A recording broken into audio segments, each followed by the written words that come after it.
আসসালামু আলাইকুম। Doctor consultancy থেকে আমি আসাদুল্লাহ টিভি.ভিডিও ইউটিউব চ্যানেল থেকে আসাদুল্লাহ কনসালটেন্ট আছি তোমাদের সাথে। এমবিবিএস ফোর্থ ইয়ার শেষ। আজকে খাজা ইউনুস আলী মেডিকেল কলেজের যারা 2024-25 সেশনের মেধা অসুস্থ কোটায় চান্স পেয়েছে ওদের রেজাল্ট রিভিউ আজকে আমি আলোচনা করব। তো তোমরা জানো যে খাজা ইউনুস আলী মেডিকেল কলেজ হচ্ছে বাংলাদেশের অন্যতম শ্রেষ্ঠ বৃহত্তম একটা ক্যাম্পাস। এমনকি বাংলাদেশের মধ্যে যে 66টা প্রাইভেট মেডিকেল কলেজ আছে তার মধ্যে হচ্ছে সবচেয়ে শ্রেষ্ঠ একটা ক্যাম্পাস আমি মনে করি খাজা ইউনুস আলী মেডিকেল কলেজের যে ক্যাম্পাস। বিশাল বড় এরিয়াতে এখানে মেডিকেল, বিশ্ববিদ্যালয়, এমনকি ডেন্টাল ইউনিট সবকিছু কিন্তু এখানে আছে। এমনকি তুমি খাজা ইউনুস আলী মেডিকেল কলেজের ক্যাম্পাসে ঢুকলে মনে হবে যে তুমি কোনো ইউরোপ কান্ট্রিতে মানে ঘোরাফেরা করতেছো, এরকম মনে হবে তোমার কাছে। পুরা একদম বিদেশি পরিবেশ, এমনকি একদম হাই কোয়ালিটির। সবচেয়ে আমি মানে আমার নিজের একটা প্রিয় ক্যাম্পাস। তো 21শে এপ্রিলে কিন্তু খাজা ইউনুস আলী মেডিকেল কলেজের মেধা অসুস্থ কোটার বাইবা হয়ে গেছে। অলরেডি এখানে 20 জন কিন্তু মানে বাইবাতে অংশগ্রহণ করেছে। তার মানে 20 জনের লিস্ট দিয়েছে এই মেডিকেল কলেজে। সেখান থেকে সম্ভবত বাইবাতে যারা উপস্থিত হয়েছে মোটামুটি 14-15 জনের মতো উপস্থিত ছিল। সেখান থেকে কিন্তু 5 জন কিন্তু মেধা অসুস্থ কোটায় চান্স পেয়েছে। এই 5 জন কারা কারা, ওদের পজিশন কি, নাম কি, মেডিকেল অ্যাডমিশনে ওদের পজিশন কয়টা ছিল, ওদের স্কোর কত ছিল, আজকে আমি সম্পূর্ণ ভিডিওতে রিভিউ করতেছি। হ্যাঁ, দেখো, খাজা ইউনুস আলী মেডিকেল কলেজটা হচ্ছে সিরাজগঞ্জ মানে এনাদপুর। তো প্রথম যে চান্স পেয়েছে ওর নাম হচ্ছে আমিরুল ইসলাম। তো ওর পজিশন ছিল মেডিকেল অ্যাডমিশনে 6324। হ্যাঁ, আর ওর টেস্ট স্কোর ছিল 75.25। তো এখান থেকে কিন্তু এরা কিন্তু আমারই চ্যানেলের সাবস্ক্রাইবার, আমার থেকে উপকার নিচ্ছে, আমার থেকে ডকুমেন্ট জানছে, সবকিছু A to Z আমার কাছ থেকে কিন্তু জানতে পারছে, বুঝতে পারছো। 2 নম্বরে যে আছে যে সাবিকুন নাহার সিমি, তো ওর পজিশনটা ছিল 7242। আর ওর মেডিকেল অ্যাডমিশনের টেস্ট স্কোর ছিল হচ্ছে তোমার 74.25। হ্যাঁ, আর 3 নাম্বারটা যেটা সে হচ্ছে মাহমুদুল, ওর পজিশন হচ্ছে 6577। আর ওর টেস্ট স্কোর ছিল 75, বুঝতে পারছো। আর সরকারি মেডিকেল কলেজে তোমরা জানো যে 73 পেয়ে কিন্তু চান্স পেয়েছে। ওদের সেকেন্ড টাইমার বিদায় 3 করে কিন্তু কেটে নিয়েছে অনেকের আবার জিপে থেকে। তো 4 নাম্বারটা যেটা সেটা হচ্ছে যে সুমাইয়া আক্তার লুবরা, ওর পজিশনটা ছিল 11030। আর ওর পজিশন টেস্ট স্কোর হচ্ছে 70.75। হ্যাঁ, আর 5 নাম্বার সর্বশেষ যে ছিল তার হচ্ছে কাউসার আহমেদ, ওর পজিশন ছিল 6098। আর টেস্ট স্কোর হচ্ছে তোমার 75.50। এই 5 জন হচ্ছে চান্স পেয়েছে, ফ্রিতে ভর্তি হওয়ার সুযোগ পেয়েছে, এমনকি ফ্রিতে পড়তে পারবে। যেখানে খাজা ইউনুস আলীতে প্রায় 40-45 লক্ষ টাকার মতো খরচ যাবে, সেখানে ওরা ফ্রিতে পড়বে। এর চেয়ে আনন্দ আর কি হতে পারে, একদম সরকারি খরচের মতো পড়বে, সরকারি মেডিকেল কলেজের মতো। আর 3 জন হচ্ছে ওয়েটিং আছে। প্রথম জন হচ্ছে আসাদুজ্জামান, ওর পজিশনটা হচ্ছে 5738। আর ওর টেস্ট স্কোর হচ্ছে 73। 2 নম্বরে যে ওয়েটিং আছে তার নাম হচ্ছে রাব্বি নূর, ওর পজিশনে 5395। ওর টেস্ট স্কোর হচ্ছে 76.25। 3 নাম্বার যে তার নাম হচ্ছে তোমার শারমিন, ওর পজিশন হচ্ছে 6959। আর ওর টেস্ট স্কোর হচ্ছে 76.25। এই 2 জন কিন্তু খুবই ভালো স্কোর ছিল। তো যাও, তো এই যে আমি রাব্বির প্রতি বলতেছি, রাব্বি ওর পজিশন দেখতেছো যে ও কেন চান্স পায়নি। আচ্ছা, এখানে বিভিন্ন ফ্যাক্টর কাজ আছে। যাদের কাগজপত্র সবকিছু ঠিকঠাক আছে, এমনকি গভর্নিং বডি, এমনকি স্বাস্থ্য দপ্তর যাদেরকে মনে করে যে যোগ্য ওদেরকে কিন্তু চান্স দিয়েছে। কিন্তু একটা বিষয় খেয়াল করলাম, রাব্বির পজিশন 5395 থাকা সত্ত্বেও এমনকি 76.25 পাওয়ার পরও কেন চান্স হয়নি, কেন গভর্নিং বডি নিল না, এর একটা প্রশ্ন কিন্তু হতে পারে। আচ্ছা, এটা ক্লিয়ার করে দেই। তোমরা দেখো ওর পজিশনটা 5395। আর মেডিকেল অ্যাডমিশনের দ্বিতীয় ওয়েটিং থেকে নিয়ে নিয়েছে 5360 পর্যন্ত। তার মানে ওর কিন্তু সরকারিতে চান্স হয়ে যাবে, হয়তো তার বিদায় ওকে ওয়েটিং এ রাখছে অথবা চান্স দেয়নি, এরকম হতে পারে। তোমাদেরও অনেকে যাদের ভালো পজিশন দেখবে তোমাদেরকে নিচ্ছে না কেন, তোমার সরকারিতে চান্স হয়ে যাবে এর জন্য নিচ্ছে না, বুঝতে পারছো। তাছাড়া ডকুমেন্টগুলি রিয়েল, যা সত্য তা যদি না দেখাতে পারো জীবনও নিবে না। এই যে ওদের বাই চান্স পেয়েছে, এগুলি সবকিছু রিয়েল কাগজপত্র ছিল, যোগ্য ছিল, মেধার দিক দিয়ে যোগ্য ছিল, দরিদ্র দিক দিয়ে যোগ্য ছিল বিধে কিন্তু ওদেরকে সিলেকশন করছে। এখানে কোনো টাকা মাকা দিয়ে কিন্তু চান্স পাওয়ার সুযোগ নাই। খাজা ইউনুস আলী মেডিকেল কলেজ কিন্তু খুবই কঠিন, এমনকি একদম নিয়ম নীতি একদম কাটাই পালন করে। আমার বন্ধুরও 2020 সালের দিকে মানে 2021 সেশনের ওর কিন্তু খাজা ইউনুস আলী মেডিকেল কলেজে মেধা অসুস্থ করে চান্স পেয়েছিল। তখন তো কলেজে অনলাইন ভার্সন ছিল না, অটোমেশন পদ্ধতি ছিল না, কলেজে গিয়ে ফর্ম তোলা লাগতো। তো ও কিন্তু চান্স পেয়েছে। খাজা ইউনুস আলীতে একদম প্রকৃত রিয়েল পক্ষে মেধা মানে বাইবা হয়। হ্যাঁ, অন্যান্য মেডিকেল কলেজগুলোতে রিয়েল পক্ষে হয়। এখানে অনেকে যুক্ত থাকে, গভর্নিং বডি, স্বাস্থ্য দপ্তর থেকে ভিডিও মানে অনেকভাবে যুক্ত থাকে, যাচাই বাছাই করে। এই যে 2 নম্বর যে মেয়েটা, এখানে অনেকে আমাকে জানিয়েছে যারা চান্স পেয়েছে, অভিনন্দন তোমাদের, আলহামদুলিল্লাহ। সাবিকুন্নার সিমি, ওর পজিশনটা 7242। এই মেয়েটার জন্য আমি ওর পরিবারের জন্য সর্বাত্মক চেষ্টা করেছি। কিভাবে ওর আব্বুর সাথে আমার ঘন্টা মানে অজস্র পরিমাণ কথা হতো ফোনে, হ্যাঁ, রাত দিন 1টা 2টা 12টা অল টাইম কল দিত, কল রিসিভ করতাম, পরামর্শ দিতাম কেমনে কি করতে হবে। ওর মেধা অসুস্থর কোটার আবেদনটা আমি করে দিয়েছি, বুঝতে পারছো, এই 1.5-2 মাস আগে।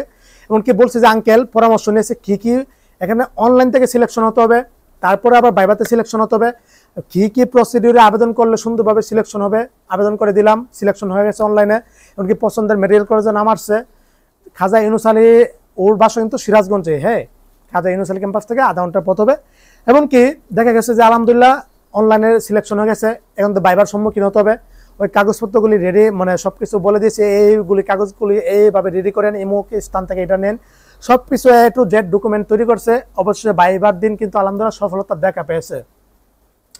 দেখো এখানে যারা সেকেন্ড টাইমার ছিল, যারা এমনকি বেশিরভাগই সেকেন্ড টাইমার, এই যে মেটার ওর দেখো ওর 7,242 পজিশন সরকারিতে কিন্তু চান্স পাওয়ার স্কোর কিন্তু ও তুলে ফেলেছে 74.25।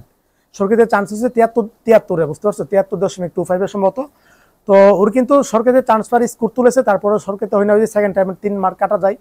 কান্নাকাটি, হতাশা, ডিপ্রেশন, সবচেয়ে জীবনের সবচেয়ে খারাপ একটা সময় কিন্তু এই পরিবারটা পার করছে সরকারিতে চান্স না হওয়ার কারণে। এবার শুধু সে না, সবাই যারা মেধা অসুস্থর কোটায় চান্স পেয়েছে, অল্পের জন্য চান্স নেই, সবাই কিন্তু জীবনের শ্রেষ্ঠ খারাপ একটা সময় মোকাবেলা করছে। তো এই যে দেখো ওর যদি এখন চান্স হতো সরকারিতে এই পজিশনে, ও সর্বশেষ যেসব মেডিকেল কলেজগুলিতে ওয়েটিং থেকে চান্স আছে এগুলিতে কিন্তু হতো। নেত্রকোনা, নীলফামারী, নওগাঁ, রংপুর, তারপরে হচ্ছে সুনামগঞ্জ, হবিগঞ্জ, মাগুরা, চাঁদপুর, তারপর হচ্ছে তোমার এই যে এই খাগড়াছড়ি, এইসব মেডিকেল কলেজে কিন্তু ওর চান্স হইতো। এগুলো কিন্তু মেডিকেল কলেজে কিন্তু কোনো ক্যাম্পাস নাই, সদর হসপিটালে ক্লাস করা কোনো কিছু কিন্তু ওইভাবে নাই বিধে কিন্তু সরকার নাম নিছে, এগুলি বাতিল করে দিতে পারে। বাতিল করবে না, রাখবো, এগুলি মান উন্নয়ন করবে। তো দেখো আল্লাহ যা করে সবকিছু ভালোর জন্য করে। তোমার রিজিক, তোমার মানে ভাগ্য, তোমার রিজিক, তোমার সবকিছু মানে আল্লাহ তো উত্তম পরিকল্পনাকারী। কোরআন শরীফের একটা আয়াত, আল্লাহ তো উত্তম পরিকল্পনাকারী। তোমার জন্য যা ভালো হবে এটা কিন্তু আল্লাহই সবচেয়ে ভালো জানে, তোমার সৃষ্টিকর্তা সবচেয়ে ভালো জানে। এই ম্যাটার যদি এখন সরকারিতে চান্স হইতো, হয়তো প্রত্যন্ত এলাকায় কোনো একটা নতুন মেডিকেল কলেজে কোনো চান্স হইতো, যেগুলিতে অবস্থা খুবই করুণ। কিন্তু দেখো ওর বাসার সাথে খাজা ইউনুস আলী মেডিকেল কলেজ, বাসার সাথে আসা যাওয়া করতে পারে 20-25 মিনিটের সময় রাস্তা। এমনকি বাংলাদেশের প্রাইভেট মেডিকেল কলেজের মধ্যে টপ একটা কলেজ হচ্ছে খাজা ইউনুস আলী মেডিকেল কলেজ। ক্যাম্পাসের দিক দিয়ে, লেখাপড়ার দিক দিয়ে, সব দিক দিয়ে কিন্তু সেরা, বুঝছো। দেখো আল্লাহ কি সুন্দর প্ল্যান, কি পরিকল্পনা। এভাবে ওকে কিন্তু আল্লাহ জানে, এগুলি পৃথিবীর সৃষ্টির 50,000 বছর আগে কিন্তু ভাগ্য রিজিক নির্ধারিত হয়ে গেছে। ওরা খারাপ সময় পার করছে কিন্তু সফলতা দেখে কিন্তু পেয়ে গেছে, অবশ্যই ধৈর্য ধরছে। এমনকি একটা মাধ্যম হিসেবে আল্লাহ তারা আমাকে সহায়তা করেছে, ওদের হেল্প করেছে। আমি আবেদন করুন, মেধা কোটা হয়ে যাবে। ওরা কিছুই জানতো না, ফোনের পর ফোন আমি ওদেরকে A to Z জানিয়েছি, ওর আব্বুকে। এমনকি অবশেষে আমি নিজে আবেদনটা করে দিয়েছি, বলছি যে আপনার ইনশাল্লাহ হয়ে যাবে, ইনশাল্লাহ। এমনকি হয়ে গিয়েছে ইনশাল্লাহ, হ্যাঁ। তো দেখো বাসার সাথে মেডিকেল পেয়ে গেছে, বাসা থেকে আসা যাওয়া করতে পারবে, এমনকি ফ্রিতে পড়ার সুযোগ। সরকারি মেডিকেল কলেজের সাথে যদি তুলনা করো, যে 37টা মেডিকেল কলেজ আছে তার মধ্যে টপ 10-15টা মেডিকেল কলেজ যদি মানে সরকারের টপ 10-15টা মেডিকেল কলেজ যদি তুমি আনো, সেখান থেকে খাজা ইউনুস আলী মেডিকেল কলেজ কিন্তু আইসা পড়বে, বুঝতে পারছো। এই হচ্ছে পরিকল্পনা। তো একটু আগে আবদুল্লাহর আধুনিক মেডিকেল কলেজে কিন্তু আজকে ভাইবা হয়েছে, ওর রেজাল্ট দিয়েছে এটার। এমনকি ঢাকা সেন্ট্রাল কলেজের রেজাল্ট দিয়েছে। আধুনিক মেডিকেল কলেজে কিন্তু আবদুল্লাহ চান্স হয়েছে, আলহামদুলিল্লাহ। আবদুল্লাহকে নিয়ে আমি স্পেশাল ভিডিও করবো, সাক্ষাৎকার নিব, এমনকি ওই ভিডিওতে আমি রিভিউ করবো, বুঝতে পারছো।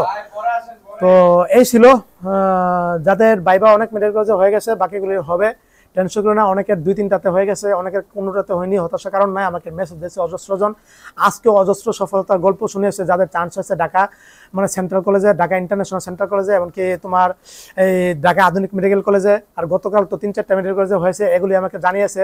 পপুলার মেডিকেল কলেজে হয়েছে, বারিন্দ্র মেডিকেল কলেজে হয়েছে, তারপর হচ্ছে তোমার এই ইসলামিক ব্যাংক মেডিকেল কলেজে হয়েছে, ন্যাশনাল মেডিকেল কলেজে গতকাল হয়েছে। অজস্র সফলতার গল্প কিন্তু অলরেডি তোমরা আমাকে শুনে দিয়েছো, খুবই ভালো লাগতেছে। হেল্প করেছি, সর্বাত্মক পরিশ্রম করেছি তোমাদের জন্য। আল্লাহ তাআলা খুদা তাআলা আমাকে মাধ্যম হিসেবে তোমাদের হেল্প করার জন্য পাঠিয়েছে। তোমরা জানতে পারছো, আবেদন করছো, চান্স হয়েছে, আলহামদুলিল্লাহ। ডাক্তার হওয়ার স্বপ্ন পূরণ হয়েছে। এমনকি তোমার এই ডাক্তার সূচনাটা, ডাক্তার একটা যে একটা ট্রান্সফার ইয়াটা, এটা কিন্তু আমি মাধ্যম হিসেবে কাজ করেছি। তোমাদের দোয়াতে যেন ইনশাল্লাহ থাকি সারা জীবন, মৃত্যু পরও যেন তোমাদের দোয়াতে ইনশাল্লাহ থাকি। সবকে দোয়া যেন মানব সেবা করবা দুনিয়াতে, তখন এর সব যেন ইনশাল্লাহ আমারও কবরের যেন আমল নামে হিসেবে যায় ইনশাল্লাহ, সদকে জারি হিসেবে। সেই দোয়াই, সেই উদ্দেশ্য নিয়ে কিন্তু আমি এত কষ্ট, এত পরিশ্রম, এত কন্টেন্ট তৈরি করেছি, হ্যাঁ। তো সবাই ভালো থাকো, সুস্থ থাকো, সকলের জন্য অনেক অনেক শুভকামনা রইল। আর হ্যাঁ, যারা সাক্ষাৎকার দিতে চাও অবশ্যই আমাকে জানাবা, আমি তোমার বাসায় পর্যন্ত চলে যেতে বাধ্য। সরকারিতে চান্স পাইলে যেসব সাক্ষাৎকার মিডিয়াতে দেখেছো এটাও আমি মিডিয়ার সামনে তুলে ধরবো। বেসরকারি মেডিকেল কলেজেও সরকারিভাবে পড়া যায়, ফ্রিতে পড়া যায়, সফলতা গল্প তোমরাও বিশ্ববাসীকে শোনাবা। তোমার ডাক্তার হওয়ার স্বপ্ন, ডাক্তার হওয়ার তোমার যে একটা মানে ইয়াটা সফল হয়েছে, এই গল্প অবশ্যই এখানে অনেক না বলা অজানা অনেক দুঃখ কষ্টের গল্প লুকাইত আছে, এগুলি তোমরা শোনাবা মিডিয়াকে। সেই হিসেবে আসাদুল্লাহ টিভি.বিডি সহায়ক হিসেবে কাজ করবে ইনশাল্লাহ। তোমার সরকারিতে চান্স হয়েছে, এটা তো বেসরকারি নাটে বাবা, একদম সরকারি খরচে তুমি পড়বা, এখানে আমারে কোনো খরচ নাই, বুঝতে পারছো? অনেক যাদের সরকারি মেডিকেল কলেজে শেষগুলিতে চান্স আছে ওরা কিন্তু এগুলিতে ভর্তি বাতিল করে কিন্তু অজস্র জন কিন্তু এই টপ মেডিকেল কলেজগুলিতে কিন্তু আবেদন করে ভর্তি হয়ে গেছে, বুঝতে পারছো? এই ছিল, খুবই ভালো লাগতেছে।